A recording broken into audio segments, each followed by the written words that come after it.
Kia key fobs typically use a CR232 coin cell battery.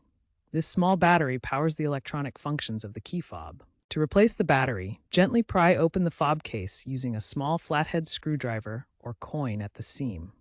Work carefully to avoid damaging the plastic. Once open, remove the old battery, noting the correct polarity with the positive side up.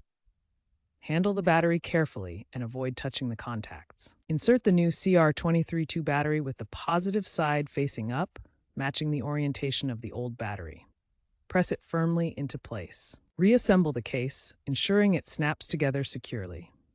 Test the fob by locking and unlocking your vehicle to confirm it works properly. If it doesn't work, consult your owner's manual for reprogramming instructions. Make sure to recycle the old battery at a designated e-waste center. Always double-check the battery type in your owner's manual or on the fob itself before replacement. If the fob doesn't work after replacing the battery, try reprogramming it as described in your vehicle's manual. Common mistakes include incorrect battery polarity and not fully closing the fob case.